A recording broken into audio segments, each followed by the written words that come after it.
je vous propose peut-être, Frédéric, de commencer. On va naturellement retrouver la slide. Je vous propose peut-être d'introduire, de présenter ce début de sujet.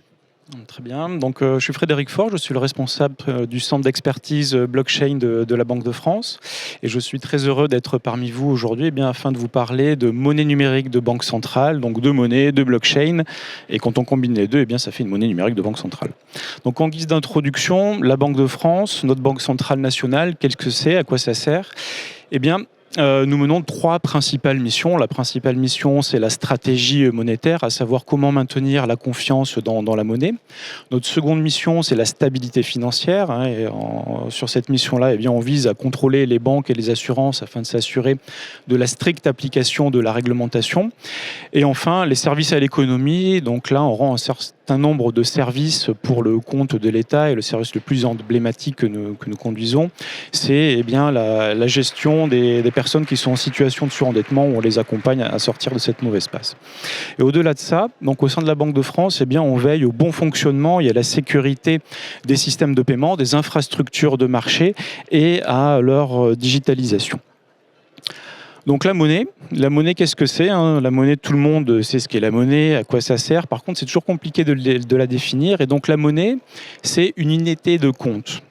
Une unité de compte, c'est un moyen qui permet d'exprimer le prix des biens et des services au travers d'une unité commune, donc de l'euro pour la zone euro.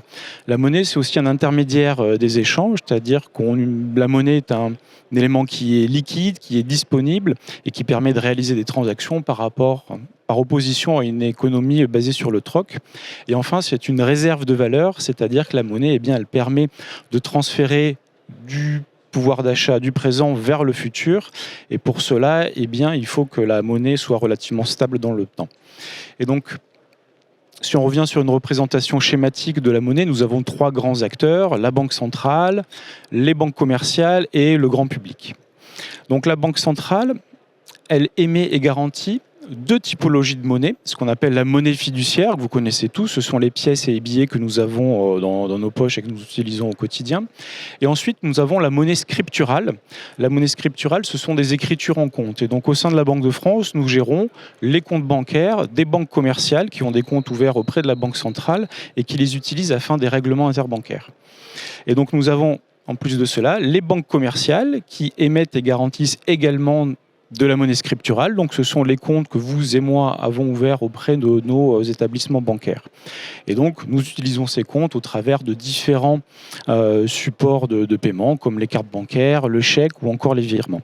Et donc, il est important de distinguer vraiment les caractéristiques différentes entre la monnaie scripturale de banque centrale et la monnaie scripturale commerciale, puisque la monnaie centrale sous forme scripturale est un actif de règlement extrêmement sûr, et tellement sûr que c'est cet actif de règlement qui est utilisé par les banques commerciales pour pouvoir se faire des transactions entre elles. Et donc aujourd'hui, on est dans un monde où il y a de profondes mutations autour de nos habitudes en matière de paiement. On a un système financier qui se transforme assez fortement, et cela notamment en lien avec la numérisation, la digitalisation de nos économies, et cela entraîne une diminution de l'utilisation du cash dans nos activités.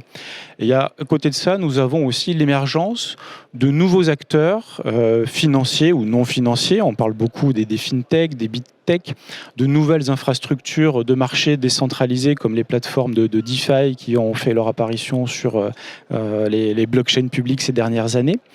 Et nous avons aussi un autre phénomène, c'est la tokenisation de la finance. Donc la finance émet de plus en plus d'instruments financiers sous forme complètement digitale, sous forme de tokens. Et donc aujourd'hui, tout cela constitue 2 axes majeurs de travail pour les banques centrales. Le premier axe de travail, c'est la volonté de préserver la souveraineté monétaire et la stabilité financière. Ça, ce sont les 2 principales missions d'une banque centrale. Et notre deuxième axe de travail, c'est promouvoir l'innovation, mais dans un contexte de confiance. Et notre réponse à ces enjeux, c'est la création d'une monnaie numérique de banque centrale. Donc, qu'est-ce que c'est qu'une monnaie numérique de banque centrale ? C'est une nouvelle forme de monnaie qui va exister aux côtés de la monnaie fiduciaire que l'on connaît et des dépôts détenus par les banques commerciales auprès de la Banque centrale. Et cette MNBC, comme on l'appelle, cette monnaie numérique de banque centrale, eh bien, elle peut prendre deux formes. Une MNBC de détail qui est utilisée pour les paiements du quotidien entre agents économiques. Donc en quelque sorte, cela pourrait représenter une version numérique des billets que nous avons dans nos poches, et cela afin d'accompagner la digitalisation de nos économies. Et le deuxième axe sur la MNBC de détail, il vise à encourager l'innovation dans les paiements en proposant des systèmes de paiement plus sûrs, plus performants, plus inclusifs pour les usagers. Et à côté de cette MNBC de détail, nous avons une MNBC interbancaire qui est, elle, utilisée pour les règlements de transactions financières entre institutions bancaires. Donc là, l'objectif, il est double, c'est d'accompagner la tokenisation de la finance en proposant un actif de règlement qui est sûr et liquide, mais aussi proposer des infrastructures de marché qui soient plus performantes, plus efficientes en utilisant ou en s'appuyant sur les opportunités qui sont permises par des technologies comme la blockchain. Et donc nous visons un certain nombre d'objectifs et d'enjeux au travers de ces travaux sur les MNBC. Le premier, c'est bien sûr de maintenir la souveraineté monétaire. C'est un point qui est extrêmement important, notamment dans un contexte de tensions géopolitiques. On vise également à améliorer les paiements transfrontières qui sont aujourd'hui très intermédiaires, longs, coûteux et particulièrement opaques et souvent assez peu souverains. On vise à proposer des infrastructures de marché qui soient disponibles 24 heures sur 24, 365 jours par an, par opposition à un certain nombre d'infrastructures bancaires existantes. Je pense notamment au virement, le week-end, ça ne marche plus tout simplement. On pourrait aussi avoir une monnaie qui soit programmable grâce aux opportunités permises par la technologie sous-jacente. Et ces MNBC, elles pourraient circuler sur des nouvelles infrastructures de marché. Dit autrement, elles pourraient circuler sur des systèmes d'information au-delà de ceux des banquiers centraux. Et donc, la technologie sous-jacente, évidemment, pourrait être la blockchain. Donc, sans rentrer dans le détail de ce qu'est la blockchain, parce que j'imagine que vous commencez tous à connaître cette technologie qui a été largement popularisée par Bitcoin et Ethereum ces dernières années. La blockchain, c'est une technologie donc de stockage et de transmission d'informations qui est transparente, sécurisée, distribuée, et cela sur un réseau pair à pair et sans organismes de contrôle. Et donc la blockchain, en fait, ça permet de faire plein de choses. Ça permet de créer des actifs numériques, donc des bitcoins, des ethers que vous connaissez, des stablecoins. Ça permet de réaliser des transactions financières. Ça permet de certifier des documents, de faire de la traçabilité. On peut construire des applications sur blockchain, des dApps, en utilisant des smart contracts. On peut tokeniser et certifier des œuvres d'art numérique qu'on appelle des NFT.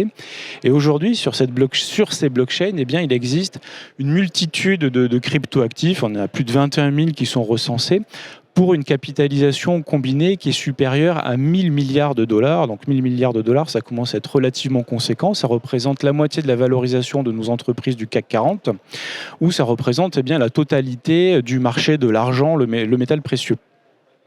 Et donc cette technologie blockchain, elle est aujourd'hui explorée par l'ensemble des banques centrales nationales du monde pour créer une version numérique de la monnaie centrale. Et donc en fait, cette technologie, elle apporte quelque chose d'extrêmement important. Ce qui manquait à Internet, c'est la possibilité de transférer des valeurs entre internautes sans passer par un ou plusieurs intermédiaires. Et donc au sein de la Banque de France, nous avons une ambition très forte autour des monnaies numériques de banque centrale et leur sous-jacent, la blockchain, afin d'accélérer, de sécuriser les règlements entre institutions financières. Donc on pense que la technologie blockchain a la capacité d'améliorer l'efficience et la sécurité des marchés financiers, mais aussi réinventer un certain nombre de processus de la finance traditionnelle en les rendant plus efficients et les désintermédiant.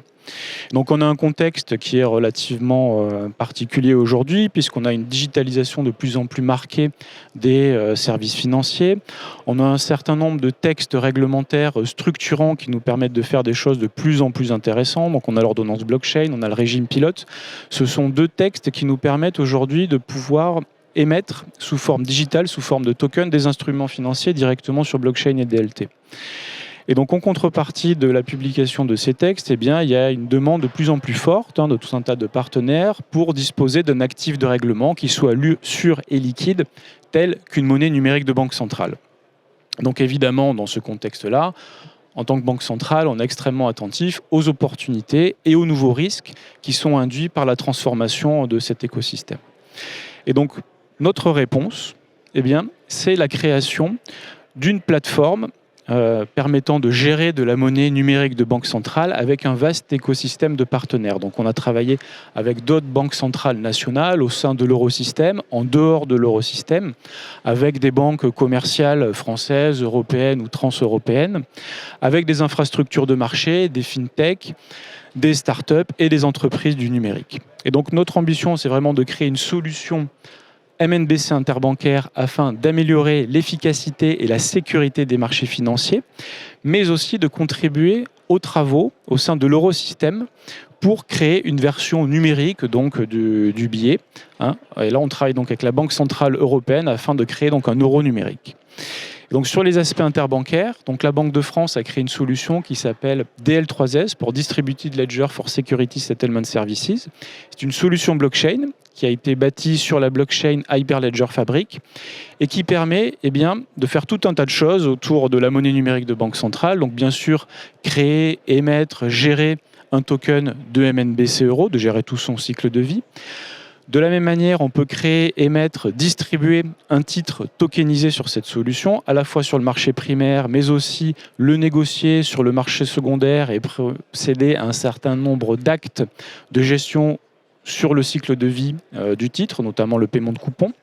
Notre solution dispose d'un moteur de règlement qui permet de faire ce qu'on appelle du règlement livraison, c'est-à-dire qu'on va échanger de manière extrêmement sûre le cash et les titres entre deux investisseurs, un acheteur et un vendeur, et cela de manière atomique, c'est-à-dire que la transaction est instantanée et irrévocable, donc particulièrement sécurisée. Et cette solution, elle nous permet aussi de réaliser ce qu'on appelle des paiements transfrontières, donc de pouvoir échanger des devises entre différentes banques centrales de manière fluide, rapide et avec des frais particulièrement limités. Donc cette solution DL3S, on l'a utilisée avec de nombreux acteurs de la place, donc des institutionnels, des banques, des infrastructures de marché. Nous avons déjà identifié de multiples bénéfices à l'usage de cette solution. Donc le premier est en fait qu'on arrive à réunir l'ensemble des acteurs sur un système d'information commun, une blockchain, ce qui permet d'avoir un processus qui est partagé par tous, qui est plus efficient, ce qui permet de réduire évidemment un certain nombre d'intermédiaires qui n'ont pas de valeur ajoutée dans un processus simplifié au travers d'une blockchain. Et donc, ça nous amène à pouvoir réduire de manière extrêmement drastique les délais de traitement. Donc, typiquement, sur une opération de règlement-livraison, dans la finance traditionnelle, c'est un processus qui s'opère sur une durée qui peut aller jusqu'à 2 jours pour que l'opération soit complètement dénouée et que les titres aient été échangés entre acheteurs et vendeurs. Avec notre solution, c'est quasiment du temps réel. Et enfin, bien, cette technologie et cette solution innovante est porteuse de valeur au travers de différents axes, donc décentralisation, ouverture, confidentialité, respect de la vie privée. On peut appliquer différents mécanismes cryptographiques extrêmement avancés pour avoir des transactions qui soient confidentielles, voire même anonymes, en utilisant des mécanismes qu'on appelle le Zero Knowledge Proof, qui permettent de masquer toutes ces informations-là. Cette solution, elle est également performante et scalable, interopérable. On peut se connecter avec d'autres solutions blockchain, qu'elles soient publiques ou permissionnées, c'est-à-dire des blockchains privées, mais aussi s'interopérer avec nos systèmes d'information bancaires conventionnels, puisque ceux-ci vont encore être présents dans nos systèmes d'information pendant pas mal d'années. Et dernier point, notre solution est éco-responsable, puisqu'elle ne repose pas sur des algorithmes de consensus tels que celui utilisé par Bitcoin, le fameux Proof of Work, qui est un désastre écologique en matière de consommation énergétique. Et donc cette solution, on continue à la développer, à la faire vivre, et là l'enjeu pour nous, c'est vraiment de la faire passer à l'échelle pour pouvoir remplacer pour partie un certain nombre de systèmes d'information de la finance traditionnelle. Donc si vous avez des questions, je me ferai un plaisir d'y répondre. Maintenant, si on a le temps, sinon, à la sortie. Je vous propose de prolonger effectivement cette discussion à la fin de cette présentation. Merci infiniment, Bruno. Merci beaucoup.